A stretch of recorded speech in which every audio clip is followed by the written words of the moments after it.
Hey guys, welcome to Code Decode. So in the previous video, we have solved this two-sum problem using the nested for loop.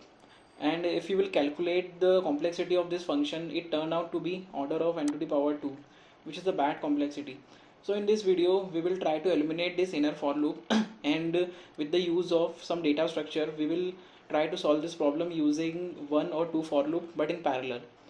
So if you haven't watched our first video, link is given in the description. So I'm going to read the question again for you. So we have given two input, that is first the number of first the num, which is the array of integer, and the second is target. So we have to create such function which will return this kind of array, which is the indices of the number present in this like array whose sum is equal to 9 or whose sum is equal to target. So I'm going to copy this function first, and I'm going to change the name of the function. I'm going to name this toSum with hashmap because I'm going to use hashmap as a data structure here, and I'm going to eliminate this inner for loop. Okay, and I'm going to take one map of integer comma integer. Our key would be an integer and our value would also be an integer, and I'm going to name this as input equal to new hashmap. Okay, so I have written the pseudocode for this function already, so I'm going to show it to you.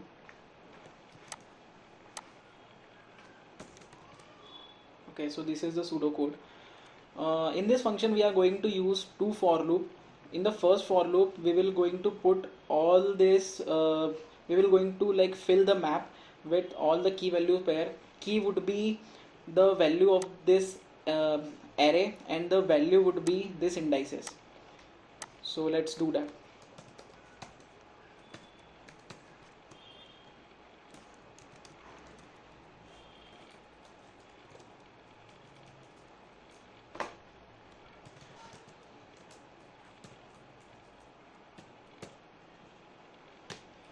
So why we are doing this, I will show you later in the video. Let's assume that the key is for the first iteration the key is 2 and the value is 0. For the second iteration the key is 7, the value is 1. For the third iteration the key is 11, the value is 2.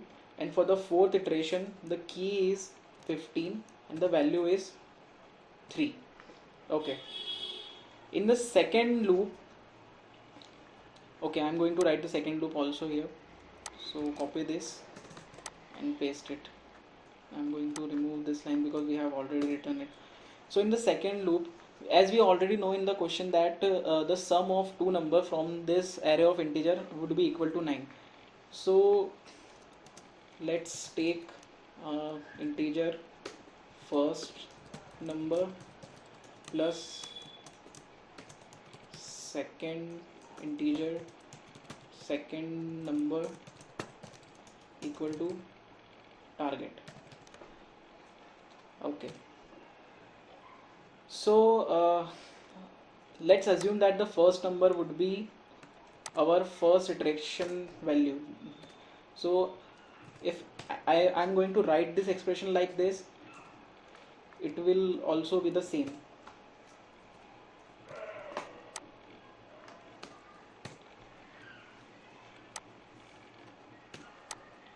Okay, let me dry run this logic for you. So let's assume that our target is 9.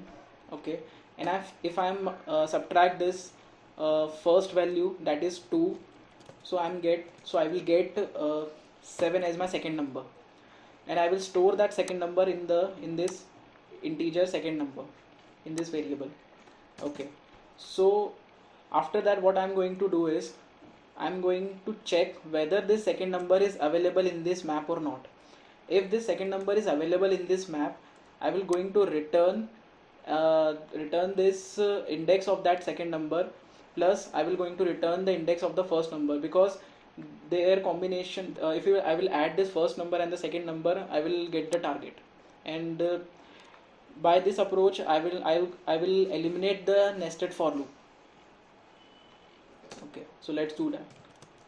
So if input dot contains key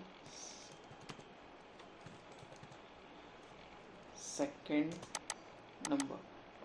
So now you can understand that why I have used key as the values of this input array and not the value. So because I will check that if the key is present or not. If it is present, then I'm going to return it. I'm going to return new int, which will be our output.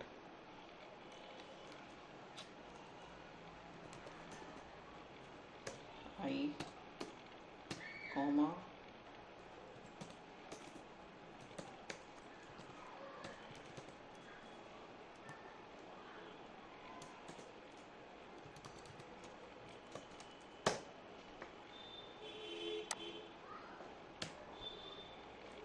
perfect. And I'm going to change the name here because we will be going to run the second function. Okay, so let's run it. So our input would be 2, 7, 11 and 15, and our target would be 13. So what would be the output? The output would be 0, 2. So let's check whether our logic is right or not. So here comes the answer. So our logic is right, but we have to put one condition here also. We have to put one AND condition that our input, the value of our input is not equal to the index.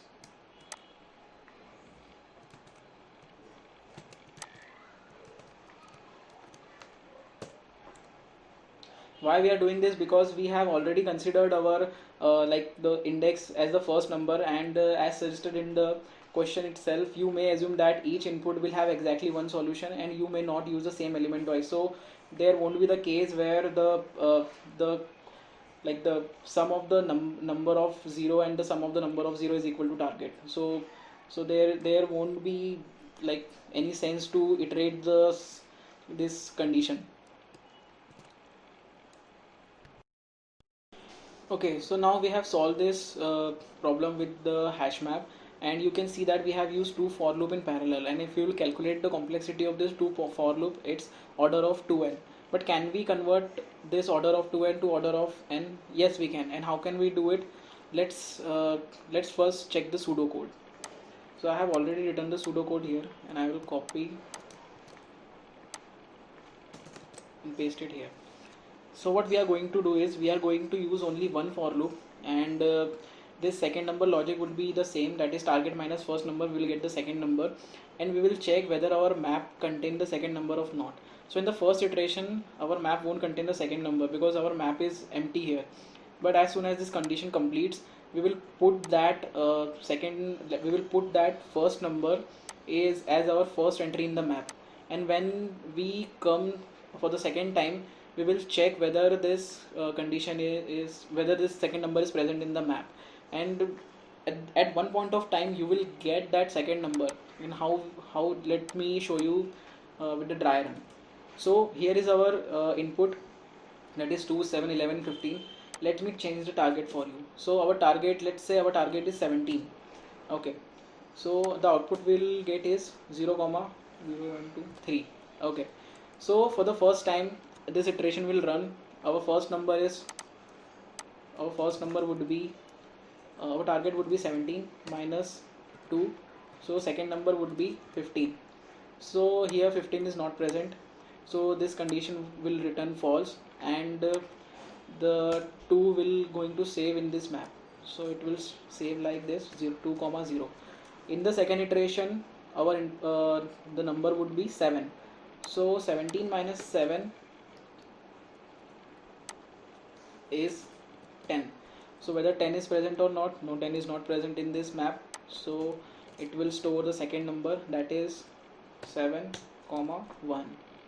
So again 11 will come. So 17 minus 11 is equal to 17 minus 11 is 6. So 6 is present, no, 6 is not present. So it will store 11. So 11, 2. Now 15 will come, so 17 minus 15, so it will return 2. So now it will check whether our map contain 2. Yes, our map will contain 2. Now if this will return true, and it will enter into this 82 number line, and it will return our output. So what would be the output? It will return the index. So index would be 3, and map dot get number, so this would be 0. But this is not the output. Our output should be 0 comma 3. So we will reverse this condition, and we will write like this, comma I. So it will return 0 comma 3. So I hope you will understand this logic, and if you haven't understand this, please let me know in the comment section. So now we will write the code. I'm going to copy this function, I'm going to paste it here, I'm going to rename this, I'm going to remove this for loop, I'm going to remove this condition because we don't need this condition, and I'm going to copy this and I'm going to paste it here. We don't need this. And what else do we need? Okay, we have to reverse this condition, comma I. Now I'm going to call this function from public static void main. Okay, and I'm going to change 17. So according to this code, it should return 0 comma 3. So let's run it. Okay, so it is returning 0 comma 3. It means our logic is correct. So let's check once again. Let's add this 7 and 15. So 7 and 15 would be 22. So it should return 1 comma 3. It is returning 1 comma 3. Okay, so till now we have solved this problem using 3 methods, that is with the nested for loop, that is with the parallel for loop, and one data structure, and only one for loop and one data structure. So that's all for now. We'll meet in the next video. Thank you.